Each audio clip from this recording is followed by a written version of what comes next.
कुछ पिरोलियूं अवां दोस्तनि जे नाव कंदासूं। पिरोली थी चवे त पर अथसि पर पखी बि नाहे, भञो पिरोली ॾिनी मूं ठाहे।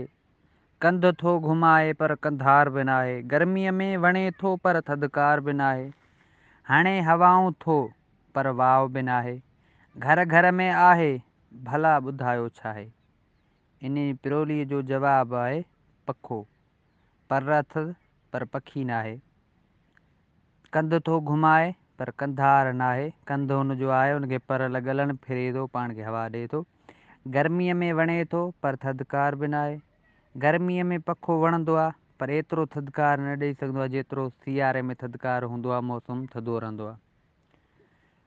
हाणे हवाऊं थो पर वाह बि नाहे, चए थो हाणे त हवाऊं थो, हवा ॾिए थो पर वाह नाहे, अञा ॿी शइ आहे। घर घर में आहे भला ॿुधायो छा आहे, माना पखो हर घर में आहे। गर्मियुनि जे मौसम में हर को हलाईंदो आहे पखो। इन पिरोलीअ जो जवाबु आहे पखो। वरी ॿी पिरोली चवे थो, खुले थो किताब वांगे, खुले थो किताब वांगे पर किताब नाहे। हले थो नवाब वांगे पर नवाब नाहे, लॻे थो सवाब वांगे पर सवाब नाहे। मिले थो ख़िताब वांगे, मिले थो ख़िताब वांगे पर ख़िताब नाहे। सो सांढे जहान पंहिंजे पाण में, सो सांढे जहान पंहिंजे पाण में घणो थो, भञो पिण पिरोलड़ी इन जो जवाबु छा आहे। खुले थो किताब वांगे, लैपटॉप, कंप्यूटर जेको चइबो आहे लैपटॉप, जंहिंजो स्क्रीन अलॻि हूंदो आहे, कीबोर्ड अलॻि हूंदो आहे, पाण में मिलाईंदो त किताब वांगुरु मिली वेंदो। हले बि नवाब वांगुरु थो। दुनिया में जेके बि शयूं आहिनि तव्हांखे उन लैपटॉप ते नज़र ईंदा। लॻे बि सवाबु थो, हलाइणु हुनजो, छो जो अॼु जे दौर में इहा शइ आम माण्हूअ जी ज़रूरत थी वई आहे। पढ़े लिखिया जेके आहिनि उन्हनि जी इहा शइ आम तौर ते हींअर ज़रूरत थी वई आहे। सभु कुझु हींअर छा आहे जो कंप्यूटर जो दौरु आहे, इन जे करे इहा शइ अॼुकल्ह ज़रूरत थी वई आहे। इन पिरोलीअ जो जवाबु आहे लैपटॉप, कंप्यूटर। वरी ॿी पिरोली साईं दोस्तनि जे नाव टीं पिरोली। पिरोली चवे थो त न्यापो ॾे नींहं जो थो, ख़त बि नाहे, लिकाए थो लफ़्ज़ कई कत बि नाहे। भला सो ॿुधायो त छा आहे, परे जा पुसाए निज़ारा, परे जा पसाए निज़ारा त टीवी बि नाहे, करे वेझड़ो थी प्यारा त बेवा बि नाहे। भला सो ॿुधायो त छा आहे।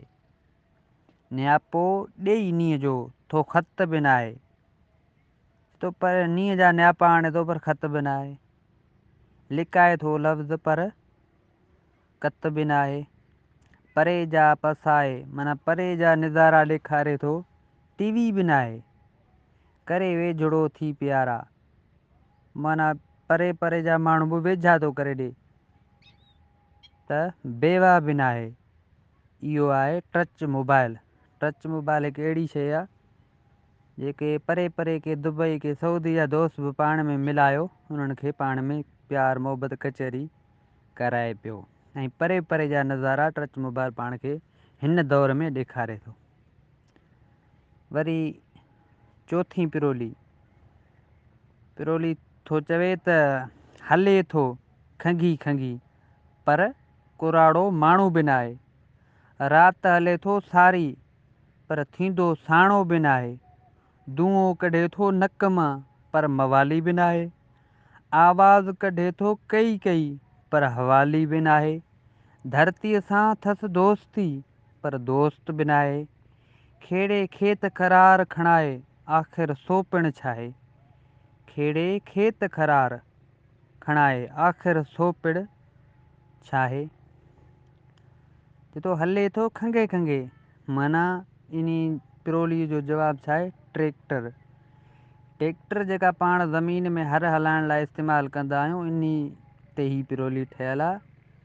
त हू खंघे खंघे हले थो, छो जो हुनजो आवाज़ु अहिड़ो आहे, पर कुराड़ो माण्हू बि नाहे। चए थो राति सारी हले थो पर साणो बि न थींदो आहे, थकिजी न पवंदो आहे, सॼी राति हलंदो आहे।